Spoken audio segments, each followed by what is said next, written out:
With so many podcasts out there, shows can get lost in the shuffle. That's why we implore you to check out Too Many Captains. You can find us at amoviepodcast.com. 5 unique takes on Hollywood movies and culture. Find us on Twitter at It's a Film Podcast. Check our intellectual deep dives into theatrical films. Find us on Instagram at Too Many Captains Productions. Unique takes on soundtracks. Find us on Facebook at facebook.com/Too Many Captains Productions. Find us at amoviepodcast.com on Spotify, Apple Podcasts, and Google Play. And now, here comes a new episode of Collateral Cinema. I'm Bo Maddox. And I'm Ashley Chancellor. This is Collateral Cinema.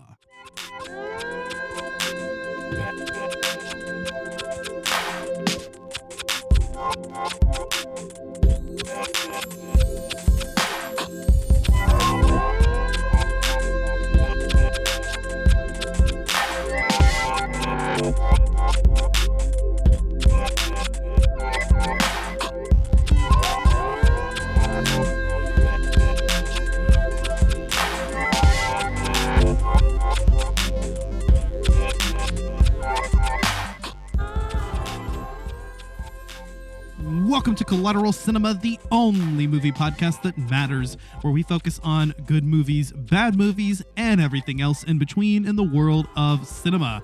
We are podcasting straight from somewhere in South Texas, and yes, my friends, we are a 420 friendly podcast, so whatever you have, smoke it if you've got it. Oh yeah, we just smoked what we got, right? Hell yeah, we did. So what's up, everybody? It's been a while. As you kind of can tell, we've been a little more sporadic in our release dates and everything, but we're going to have our season finale coming very soon. It's going to be The Interview with James Franco and Seth Rogen. We've been very busy, but season 4 coming to an end. It comes to end, and in between, we talk about Great Russian Movie. Great Russian movie. It's Great Russian Movie. It's the Black Widow movie from the Marvel movies. Maybe we should just do this whole podcast in Russian accents, right? Perhaps we should. I don't know. I don't know if I can hold it for that long. Your Russian accent is much better than mine. I can do this all day. All day. All day. We scared of Baba Yaga. Oh my God. I don't know. Yeah, we're talking about Black Widow, the very first Marvel film since the end of Phase 3. I mean, it's the first Marvel film we've had in a year, right? Or from the Marvel Cinematic Universe, anyway. At the very least. I mean, the last one was the Spider-Man movie, right? No Way Home? Far From Home. Far From Home. Far From Home. No Way Home is the new one that's coming out in December. Oh, okay. I got it. I got it. And Far From Home was kind of a bookend epilogue to Phase 3, or the Infinity Saga, which is phases 1, 2, and 3 of the MCU. Originally, Far From Home was going to be the first movie of Phase 4, but they decided to kind of let it stand as an epilogue to the Infinity Saga. And I think that is fitting, honestly. I mean, especially as we all saw how Endgame came together and how everything went down in that story and how it ended so perfectly. Yeah, I mean, it makes sense that there needed to be a little bit of a bookend to that, sort of. Yeah, it does. And I think it shows that the kind of direction that they're going to be going with Phase 4, moving onward. And so I'm excited to see. I mean, the MCU could have ended with Endgame, and I think everybody would have been fine with that. But there is so much new content to cover. We've already had 3 TV series come out this year, all of which are stellar. I want to go out on a limb here and say that Loki is phenomenal. It is one of the best things to come out of the Marvel Cinematic Universe, or the superhero genre in general. And if you haven't seen it, I would recommend it. I mean, obviously, I think you should go into it having already watched Endgame and everything that came before it, because it won't make as much sense. But Loki is just so good. WandaVision and Falcon and the Winter Soldier I recommend as well for anyone that enjoys the MCU. And I think all 3 of these series are going to be important to Phase 4. They are officially a part of Phase 4, by the way. So unlike the previous television series on Netflix and whatnot. These ones are actually like part of the canon fully, and they're actually, the stories are interweaved into the timeline. That being said, Black Widow is kind of its own thing. I mean, the 3 series that have come out so far, I think, are going to have big consequences on the MCU coming forward. This is a movie that actually, I think, was originally supposed to come out around the time frame that it represents. You know, it takes place between Civil War and Infinity War and covers Natasha's story during that time. And what's really interesting about this movie is that it continues a tradition that you see throughout the MCU, in that pretty much each movie kind of, especially as it goes along, kind of has different genre takes and everything.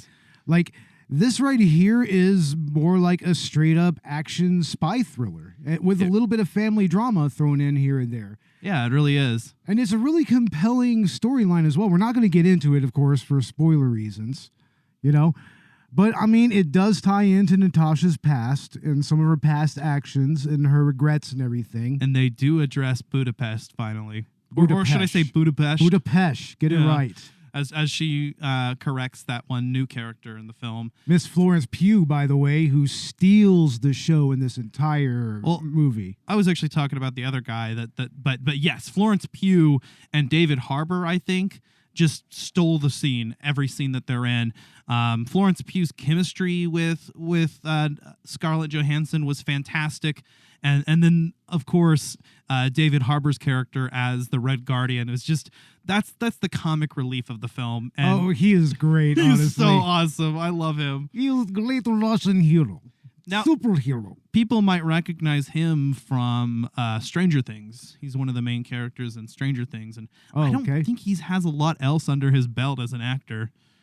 I don't really think I've seen him in much of anything else, but then again, I haven't really seen Stranger Things, so this is really my first, encounter with this particular actor. And I mean, he stole every scene he was in, but especially the scene where he was with Florence Pugh. Like, those were amazing scenes, actually. And like you said, I mean, she's a breakout character.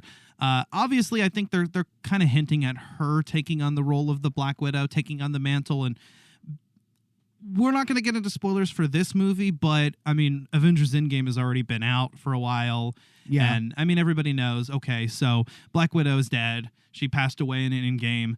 And now, moving forward, Scarlett Johansson obviously is not attached to the cast. I want to say this is probably going to be her last starring role because, I mean, they had this part of her story to tell. And like I said, I believe this film actually was supposed to come out in 2016 or 2017 and right after Civil War. And so, they already had the script, but there's not really anywhere else to go. I mean, they could do a prequel maybe. I just don't see them doing that.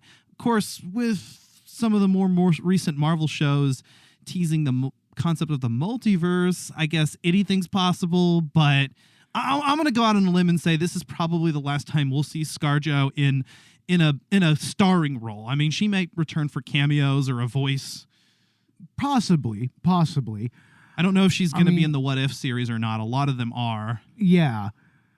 But, I mean, ScarJo, she really, just sunk her teeth into this character, and this is the culmination of all those years of her, just kind of building this character over time.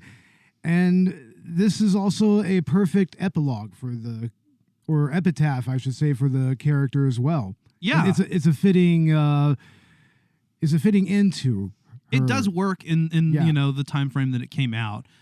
You could watch this in release order and it is a fitting end for the character. It demonstrates some parts of her character that maybe we wanted a little bit of closure on. Finally get to see, more of her background that's only been hinted about in the past. I mean, they mentioned things like the Red Room and Dreykov's daughter, but this movie actually goes back and shows you some of those things.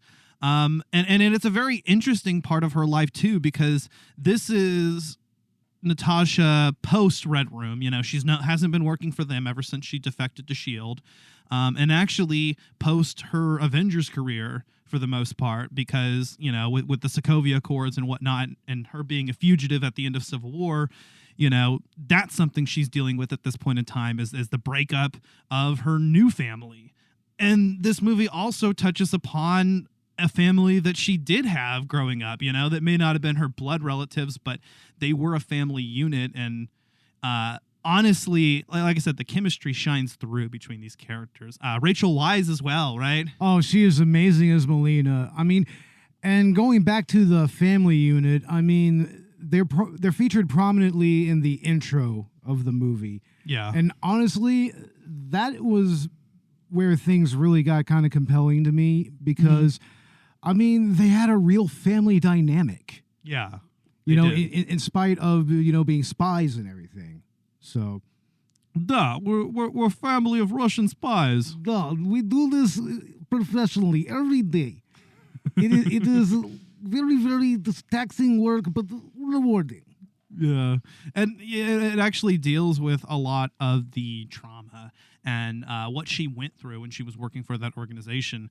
And now, they've got an even tighter hold on the Black Widows. And we get to see that there are more of them. There are, Melina was a Black Widow, Yelena is a Black Widow. Yeah. And then all these other characters as well that, and this is actually in the very beginning of the film, so we'll go ahead and say this, but, there's mind control involved. Yeah. I really think that eventually we will see the Black Widows again. I think Yelena's going to come back. Yelena's definitely going to come back because, I mean, well, you'll see if you watch the movie.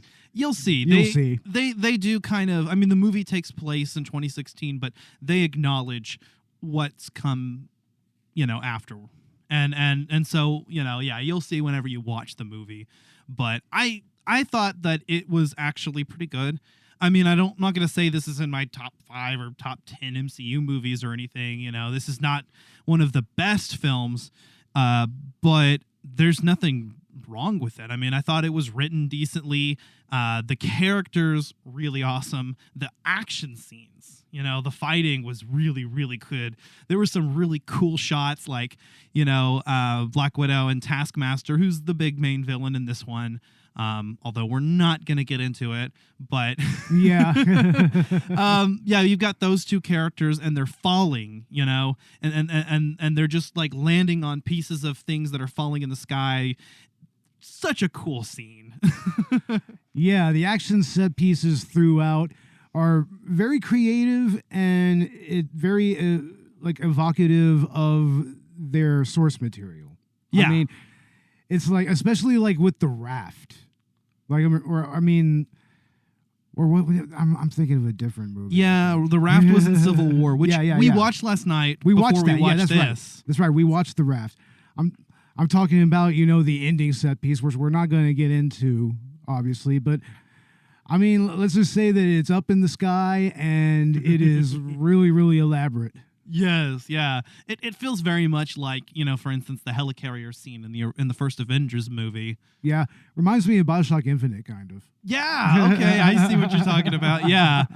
I will go out and say this, all right? So this movie does something very similar to what Iron Man 3 was criticized for, which is a movie, by the way, that I like. And I actually like the twist that they went with that. But if you were unhappy with that twist, if you're like a comic book fan purist, there's something that's probably going to bother you quite a bit about this film. But I would say just look at it as its own thing.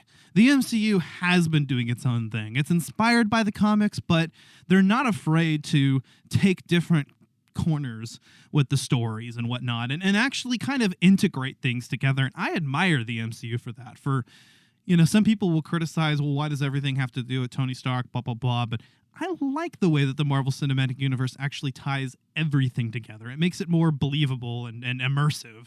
I'm going to say this about this movie.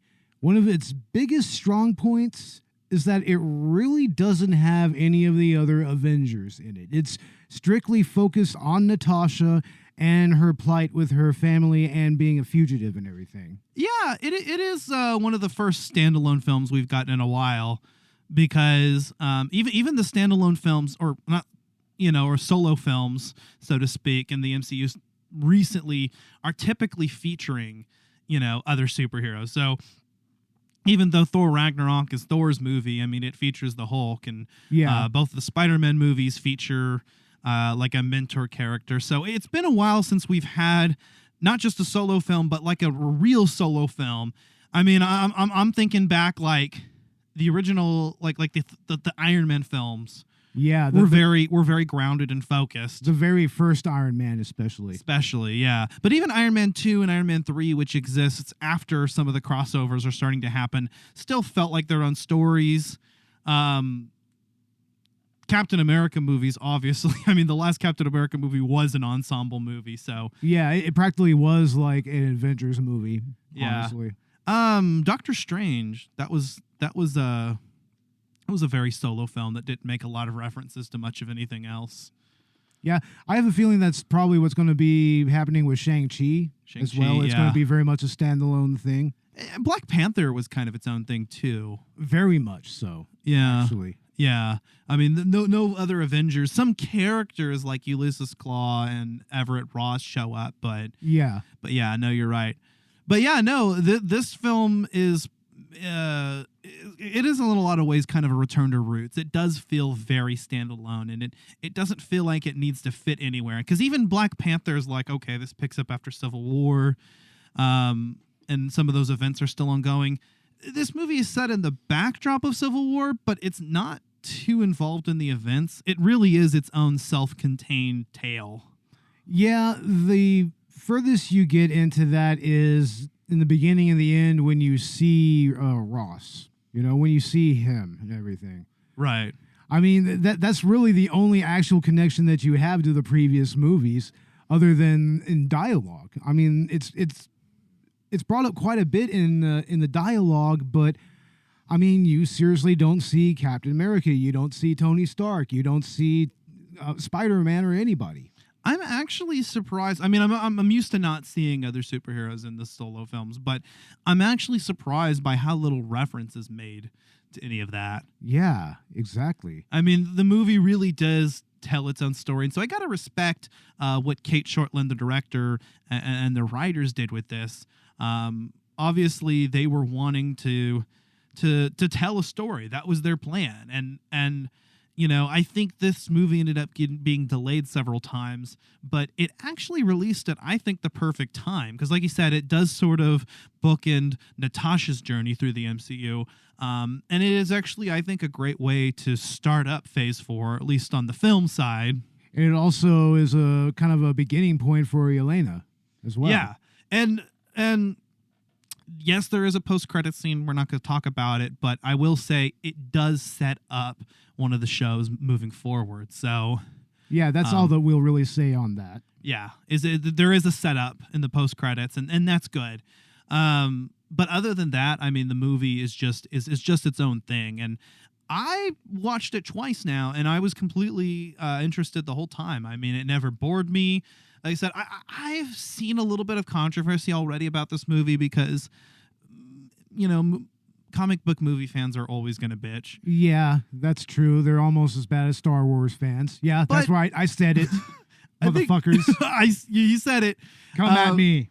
Come at us. Seriously. No, seriously. Hit us in the DMs. Let us know why you think this film sucks and blah, blah, blah. I thought it was okay. And actually, that's the general consensus I'm seeing, is that most people think it was actually pretty good. It's definitely a movie that, if it gets a physical release, I actually would not mind putting it in my DVD collection. And you know me, man. I mean, whenever I buy DVDs, I mean, I have very specific tastes. I maybe own 3 superhero movies, one of them being Iron Man. Which is the only MCU film you own, right? Yeah, that's the only MCU film I own. I own the 3rd Spider-Man, and I own Deadpool. So, but this is actually a movie I would definitely buy, and I would actually put on in the background because it's just good enough to do that. Yeah, it is a good background movie. You know what's funny is I've taken to doing that a lot with the MCU because I've watched them so many times. I've done like 3 or 4, rewatches of the MCU, like a whole entire marathons pretty much before any major movie comes out. I'm like, yeah, let me go ahead and rewatch all the MCU movies. So they're one of those things that I love to put on in the background. And I don't have to pay attention to because I've seen the movies, anywhere from a few times to dozens of times. Yeah, now that's the thing about me is that I've only been very much a casual consumer of the MCU. So there's a lot of stuff that's missing there for me. And this I mean, movie I didn't still rely on that pre-existing knowledge, so it was probably fairly easy for you to follow. It was, yeah. I mean, I've watched pretty much every movie that Black Widow's been in, mostly. Yeah. Except for maybe like Winter Soldier. I Winter haven't seen Soldier that. is good. It arguably is the best made movie in the MCU. Not my favorite, but it's definitely probably like the highest quality film. And that movie is practically a political thriller. Yeah, it is. You did watch Civil War with me, which is another Captain America movie that is directed by the Russo brothers. And actually, if I have to suggest anything, I mean, this is not a movie that you really need to go back and watch every MCU film that came before. Like, you don't necessarily need to do a rewatch like you might have wanted to do with Infinity War or Endgame. Yeah. But I would definitely recommend watching Civil War because this movie takes place right after that. Or maybe just some of the films that Natasha's in that lead up to that, because it was good to kind of revisit that movie before we watch this, right? Definitely. Now, here's what I'd like to know. Uh-huh. What do you think they're going to do with the character Yelena going forward from this? Well, I think she's going to take on the mantle of Black Widow and show up in some ensemble films. Is she going to get her own standalone film? Maybe not right now, probably not soon, but... Yeah, I mean, they pretty much have the next phase lined up already. Right. Almost the next two phases, right? All of Phase 4 is lined up. Now, several of the films that are supposed to be coming out past that have also been announced. Namely, I know there's going to be a mutant-centered film, Deadpool, Blade. Yeah. Oh, the Blade movie is going to be interesting. Fantastic Four is actually going to be a part of Phase 4, which I was surprised because we know next to nothing about that. But that's supposed to come out, and it's directed by John Watts. That's going to be interesting. Yeah. I mean, especially since it's slated to be the final film of Phase 4. Well, so far. I mean, I don't know if they may add on or whatnot, but... Have they done that before? Have they added on to a phase? Yeah. Oh, definitely. I mean, like I said, Far From Home actually got switched kind of last minute from Phase 4 to Phase 3, but there's been last minute additions and changes as well. I mean, Black Widow was originally a part of Phase 3, and there were several movies that ended up getting moved around. It happens actually quite frequently. Wow, I didn't know that, actually. Yeah. They did do a good job, though. Whenever they announced everything up to Phase 3, most of all of that has remained intact. I mean, it's the same roadmap, but, like a few movies got thrown in there and a few movies got moved around and shifted up. So Black Widow being one of those. Originally, I remember Infinity War and Endgame were actually Infinity War Parts 1 and 2. Yeah, pretty much. It was. They were actually originally titled that way. That's what they were titled. Yeah, and then they changed it because they felt that they were different enough to be their own movies. But they do still feel very much like two parts of one story. This is a movie that thankfully does not need as much background. I mean, this is actually kind of a good movie for a casual fan of the MCU. Yeah, I mean, that's pretty much describing me, and I actually took away a lot from this movie. Yeah. I mean, and what was compelling about it, like I said, there was no real actual connection to any of the other Avengers or anything like that. We don't see any cameos, but also it's just the actual character dynamics. This is an extremely character-driven movie. Yeah. Right here. Probably even more so than any other Marvel Cinematic Universe film. Yeah, arguably, yeah. This movie is very character-driven, and I did appreciate that quite a bit. I will say, I don't know if you've never seen a Marvel Cinematic Universe film before, is this the one that you need to watch first? Probably not. But if you're like a casual fan, like, you've seen some here and there, you probably went to go see the Avengers films in theaters, maybe saw Captain America movie here or there or whatever.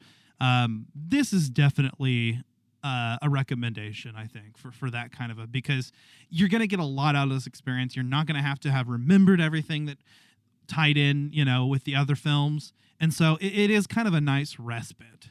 Yeah, I mean, it's such a self-contained story that, I mean, it can actually probably stand up to a few rewatches. Like I said, Yeah. this could easily be good background watching, like if you're studying or something.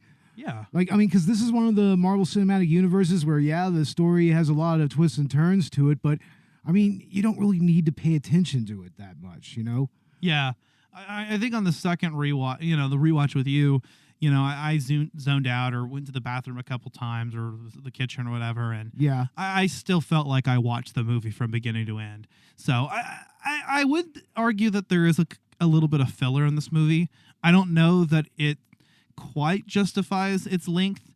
And then that's just a nitpick, if anything. I mean, it's not a glaring issue, but I guess parts of the film do sort of stretch on more than they probably needed to in retrospect. A few scenes here and there. But I was never bored. I never felt like it dragged on. So I will say that. Yeah, I mean, it hit its story beats pretty quickly. But, I mean, where would you suppose the film kind of lagged, though? Like, where would you say those parts really came up? I mean, I definitely feel like the intro scene was probably much longer than it needed to be because, I'm watching this. I remember watching that. That's the first thing. And I'm like, do we need to be showing all of this? Is this all going to come up later? Although it was good for like establishing those characters and establishing that family. Maybe it didn't need to be as long as it was. They probably could have cut a few things out, but I mean, they do kind of bookend the end of this movie kind of the same way that they began. Yeah, that's true. They tie the beginning to the ending a little bit. Yeah, so. And maybe midway through, once the family kind of gets together and we have the reunion, that probably went on a little bit longer than it should have before we kind of went into the climax, third act of the film. So I guess I would say the second act seems to kind of drag on. I mean, the second act is basically just the family reunion, if you think about it. It pretty much is, which is interesting in its own way. I kind of wish that they would have gotten to that a little sooner in the movie. Well, there's no action for that, like middle third of the movie. Yeah, and that's where the family drama part comes in. Yeah. It really kind of turns into a family drama, and you're kind of exploring the relationship of these people who were pretty much just playing family. But, I mean, now they're just kind of a family again, and the dynamics doesn't seem like they changed that much. No, they didn't. In fact, these are characters that are still kind of learning how to be a family even all these years afterward, Yeah. And I do like that focus on family. It's kind of reminiscent of, for instance, the Guardians of the Galaxy films, which are very family themed and demonstrate, all of the aspects of being a family, which includes, your faults and your bickering and whatnot. This movie takes that kind of to its logical extreme. I mean, you've got a family, quote unquote, a staged family of Russian spies who, were kind of like forced into this unit and aren't sure whether or not, it was the family that they wanted or needed. Well, I mean, don't they say that, sometimes the best family is the family that you make for yourself? Yeah, and that's true. But see, where like the Guardians are people that like chose their family. These were still people that were forced into a situation, into a unit that they didn't choose. These aren't the people right. that they put into their lives. And yet they still have that connection because these are the people you were raised by or that you raised or that you lived in a household with for formative years of your life. Oh, yeah, of course. And I mean, I think the best scene is the scene with David Arbor and Florence Pugh in that particular second act of the film. I mean, I don't want to get too deep into what they were talking about, but it's a very heartfelt moment, and it really shows the great dynamic between the actors in this movie. Like, not only between ScarJo and Florence Pugh, but Florence Pugh and David Arbor. Yeah, and also exactly. Rachel Weisz as well. And Rachel Weisz as well, who is actually a really interesting character because you're not really sure where her loyalty lies. You think, is she the mom that she wants to be, or is she really in line with, Dreykov and the Red Room, and you're not really sure. Whereas like, David Harbour, he's got nothing else. They busted him out of jail. So yeah, he has nothing to go back to. Anyway. Exactly. So, and he's just kind of clinging on to his glory years as the Red Guardian. He's overweight and he's kind of washed out. He's been in prison for all this time, and he seems to want to have something to prove all the time. Like, oh well, I was the Russian Captain America, and I was Russian Captain America. I would have been just as big as him. Yeah, exactly. He's kind of got this like one-sided rivalry going on, and Steve Rogers likely never met him or remembered him. Probably not, honestly. I mean, one of the characters calls bullshit on it, right? Well, remember back in the day, Captain America was busy punching Nazis instead of commies. So, well, he would have been asleep during the Red Guardian's glory years. That's the thing. Oh, okay. I see. He would have been asleep, huh? Yeah, he would have still been in the ice. Oh, shit. Because think about it. I mean, I don't know how long the Red Guardian was the Red Guardian, but that's actually the point that one of the characters makes is that, he mentions, oh, you did this in 83 or 84. Captain America was in the ice. I mean, if you think about from World War II to the early 2000s. Are you calling me liar? Yeah. And I love that scene actually, because he seems to be just kind of fucking with these other prisoners. Yeah, like totally. He's arm wrestling them, and it looks like he's kind of struggling, but then you realize, like, when he breaks that dude's wrist with no effort, that obviously he's just fucking with them. Obviously. I mean, and he's a great character. I mean, I really enjoyed his banter with everybody. Yeah, he was actually really great. What's funny, too, is he was completely useless. If you look at, like, the final battle, like, what did he do? Well, he fought Taskmaster. I mean, I believe that's a scene that's shown in the trailer, right? They show him fighting Taskmaster. He got his ass kicked by Taskmaster. Oh, yeah. Oh, yeah. But then again, so did everybody. So, I mean, obviously, people that are familiar with Taskmaster from the comics, that's the character who can mimic anybody's abilities. He has like a photographic memory. He shows up in the Spider-Man PS4 game. He shows up in the Avengers game. Wow. Yeah, and he's actually in both scenarios. He's kind of hard to fight because he, counters all of your moves by using the same moves. And I like how in this movie, they have Taskmaster actually demonstrating all of the abilities of the Avengers. I mean, there's the shield toss. Yeah. There's the Black Panther claws. Oh shit! Yeah, exactly. A lot of Black Widow movement, obviously, because Taskmaster is fighting. There's a moment where Taskmaster has a bow and arrow, like Hawkeye. Yeah. They actually did a really cool job of showing all of that and demonstrating all of these characters' movements into that villain, who's actually an interesting villain on that premise alone. Yeah, Taskmaster is very compelling. I keep on fucking up trying to say Taskmaster, but. I mean, the mimic ability is almost flawless here. I mean, yeah, it must have taken some really like pristine fight choreography to really get this down. The fight choreography is so good, and not just make compelling fight scenes featuring Black Widow, but with Taskmaster, like imbuing all of the Avengers, moves and everything with actual believability. Yeah, exactly. It actually, I mean, especially when Taskmaster goes full Black Panther. Yeah. That was cool. Yeah, that was cool. But yeah, I think overall the film was enjoyable both times over. I mean, like I said, I never felt uninterested. I'd watch it again. I mean, we've actually kind of got it playing right now in the background on mute. And it's a very, very compelling movie. It's a very, you are invested in the characters. You're invested in the story. It's a aesthetically pleasing movie. It really is. It's not the worst looking MCU movie, to be honest. Yeah. It's not the best looking one. There's a good diversity of color, and a lot of the cinematography is pretty cool. But a lot of the cinematography, it really fits in with the spy genre type of feel that they're going for. Yeah, it does feel like a spy movie, you know. And you've even got Black Widow in that new like winter outfit that looks really cool. Yeah. By the way, did we mention the movie is a little bit meta? I mean, at this point in the MCU, a lot of the movies are starting to become kind of self-aware, and they actually make a joke about a running gag in the story about Natasha's, landing pose. Yeah. Yeah. Elena just totally lampshades it. It's hilarious. I mean, Deadpool kind of lampooned that back in Deadpool 2, but yeah.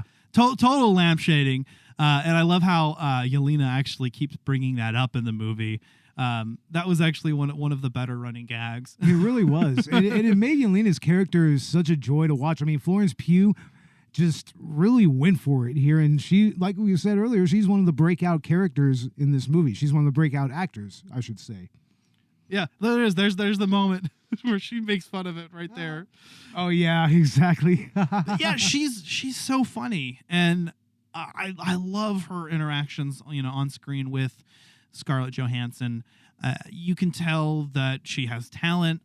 I can't wait to see more of her in the MCU. I'm totally okay with Yelena Belova as the new Black Widow. I believe she's the third character in the comics to take the mantle, if I'm not mistaken. Oh, okay. After Natasha Romanoff. So don't quote me on that. I'm not a comic reader, but I do my research. And if you want more Florence Pugh, check out Midsommar. Yeah. Directed by Ari Aster. It's a superb film. Might even do it on the podcast sometime. I don't know. Seems like one we probably need to talk about, right? It is. It's a well-liked movie and talked about quite a bit. So yeah. But what are your final thoughts on Black Widow, Bo? I think that as a standalone MCU movie, this is right on point. It's exactly what I would expect from that type of movie. The actual genre setting is actually utilized well here. It feels every bit a spy thriller and whatnot. But the family drama also adds a little bit of complexity, even if it is a little drawn out. But I feel that this is at least worth a watch. Maybe even buy it and put it on as background noise. I mean, it's not anything that you really want to pay a whole lot of attention to, but it's most notable because of the breakout role of Florence Pugh. Yeah. Like, I think that it's really, really worth it as a Florence Pugh movie. If you're a fan of her as an actress, this movie will really just, satiate your need for more Florence Pugh. So there you go. Yeah. Yeah, definitely. She is one of the breakout performances. I gotta agree with you. This is a very typical MCU movie. I mean, it's right on the same beat. It's not one of those ones that's like, oh my gosh, I can't believe I was a part of that experience. Like, watching Infinity War and Endgame in theaters. Yeah. It's not, like Winter Soldier level or Thor Ragnarok level or Black Panther, but it is, I think, one of the better films. It doesn't have any glaring problems. Doesn't feel generic or forgettable. I think this is one of the ones that I will always look back on and when I'm doing my MCU marathons, there are some that I'm not as excited about watching. I'm kind of like, half the time I actually skip the Incredible Hulk because it's not done by Marvel Studios and none of the events of the film have any bearing on anything else, and it's just so jarring because Edward Norton and Mark Ruffalo are nothing alike. Yeah, exactly. I mean, I can do Terrence Howard and Don Cheadle because they actually at their heart portray the same character. That's right. You mean Don Cheadle, the greatest gamer of all time? Yeah. The gamerest of gamers? Don Cheadle, I remember I was watching, original Iron Man the other day, and I'm watching Terrence Howard, and it's funny, every time he opens his mouth, I can see Don Cheadle saying the same thing. Yeah. They look very different. They look nothing alike, but he actually does. They actually do portray the same character well. Can't say the same for Ed Norton and Mark Ruffalo. They just don't feel like the same character. Well, Ed Norton is a very idiosyncratic kind of actor, and also he's a very controlling actor. Like, he's always really, really involved in his role. That's true. So I mean, his I don't know if he version- would have shared the limelight as well with the Avengers. No, he wouldn't have. Honestly, I think that he probably would have been a detriment to the character dynamic in those movies. Yeah. Honestly. But this movie, watch it. It's pretty okay. It's pretty good. yeah, it's pretty good. I recommend it for obviously MCU fans. You're gonna watch this one, but also like I said, casual Marvel movie fans. I would say check it out. I mean, if you don't like superhero movies at all, it's probably not going to be your thing. But who knows? Maybe this is something you could give a shot because it's less superhero and more spy. It actually really is. None of the things that happen in this movie are particularly superhuman, right? I mean, no, it's a very straightforward and grounded movie. So, I mean, really, it's not even a superhero movie. So, yeah, I mean, even if you don't like superhero movies, you might enjoy this. Yeah, if you like spy thriller type movies, you'll get something out of this. And have at least a passing knowledge of the Marvel universe, of Marvel Cinematic Universe, and where the characters have been. But yeah, no, I think it's great. It stands on its own. And that actually is a nice breath of fresh air because all of the more recent Marvel Cinematic Universe films have all been very dependent on knowledge of the other films. Yeah.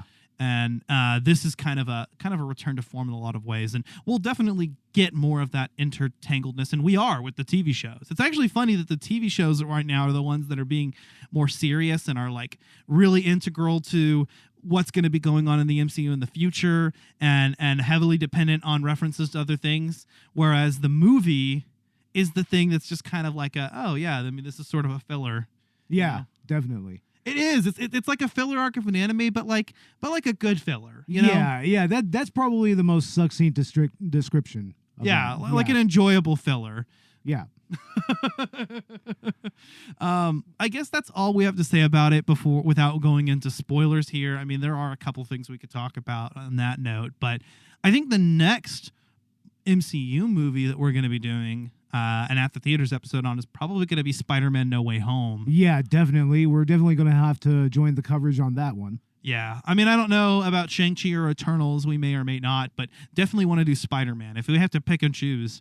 Oh, yeah, certainly. Yeah. And I think this was a good one to do because it is the first Phase 4 film, and it's the start of us getting, I think we're getting 3 other movies this year. Yeah. What the fuck? And like 2 or 3 other TV shows still. What the fuck do you have on, Bo? Oh, I don't know. We have something on YouTube and it's nasty. It's like, oh God, what the fuck? But yeah, and you heard it at the beginning of this podcast, folks. Our next episode is going to be our season finale. We're going to be talking about The Interview. I'm looking forward to that movie, actually. Yeah, I am. And maybe I will get my boy from Collateral Gaming, Zach, on that. I think he expressed interest in it. And by the way, speaking of Collateral Gaming, we're reaching our season finale soon as well. We're going to be ending sometime next month, but we're doing our own brand new game coming out. In fact, it just installed on my it installed on my console like a week ago, but it just was available to play. So I'm going to be playing that tonight. Skyward Sword HD. I love Zelda. I loved Skyward Sword when it came out. I remember pre-ordering that back in 2011. Oh, yeah. So it's going to be a lot of fun to talk about this game now on the Switch and see how well they were able to bring that classic onto the new console. And then our next main episode we're going to be doing is going to be Sonic 06, our first and only bad game review of the season. And then finally, our season finale on the Quantic Dream games. Excellent. That being specifically Beyond Two Souls and Heavy Rain. Awesome. Yeah, Heavy Rain is a really good game, honestly. Yeah. So we're doing a 2-part episode on that. That's going to be a lot of fun. I think we're going to even throw in like a direct bonus round episode on Detroit Become Human. Oh, cool. Excellent. And with Collateral Cinema, we are intending to continue doing the director's cut bi-weekly during our break, right? Yes, exactly. We're going to do probably a commentary next time. Yeah, I imagine. let's do it. And on a side note, if you've made it this far into the podcast, we're releasing this like warts and all. Like I'm not doing any editing on this. There might be some automation issues. I don't know. But I mean, we're just there was a slip there, but you know what? Yeah, we're just going. We're just gonna go with it. We're going with it. Whatever. But anyway, where can we find Collateral Cinema and Collateral Gaming?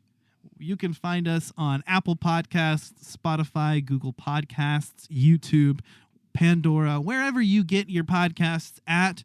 If there's anywhere we're not on, let us know. We want to know because I want to be telling the truth when I say everywhere you get your podcasts. Oh, yeah, definitely. If you are not subscribed to our Patreon, and actually you're not because I think we have like one patron. If you're the one patron listening, then just skip the next 10 seconds. Otherwise, go check out our Patreon. Collateral Cinema and Collateral Gaming. We like to release some commentaries on there. And that's pretty cool. I mean, we're doing the commentaries on the director's cut as well, but our patron commentaries are going to be some of our favorite films, or even some of the films that we've done during the season that we have a lot to talk about. Yeah, or just maybe one-offs here or there. Yeah. So that's pretty cool. Season 5 is coming out, guys. I don't know. I guess on our next episode we'll go ahead and reveal what we're going to be starting with. But yeah. I was about to say it, but screw it. Yeah, let's wait till the next episode. Yeah, let's wait. Okay, we're going to announce it on the season finale. And I'm probably going to just go ahead and once we get the season list together, I'll probably just go ahead and release it and just let everybody know what we're going to be doing. Screw it. Okay. Yeah. But anyway, thank you for listening. Once again, if there's any audio issues, I'm sorry. We're just going to release this just for the fuck of it. Fuck it. And with all of that said, I'm Bo Maddox. And I'm Smashley Pantsler. And this is Collateral Cinema at the Theater episode. Go check out Black Widow. Woo!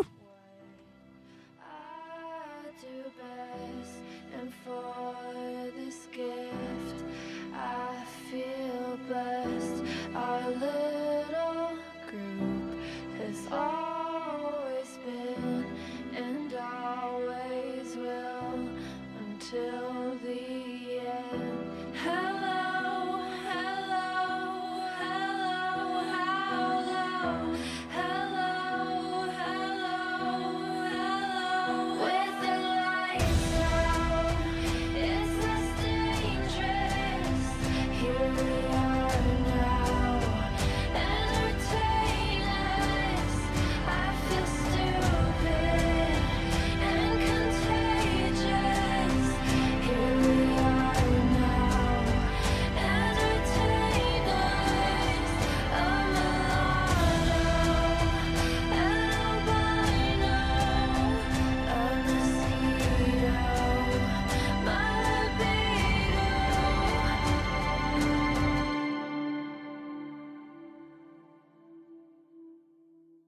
Collateral Cinema is a Collateral Media podcast. All music and movie clips are owned by their respective creators and are used for educational purposes only. Please don't sue us. We're poor.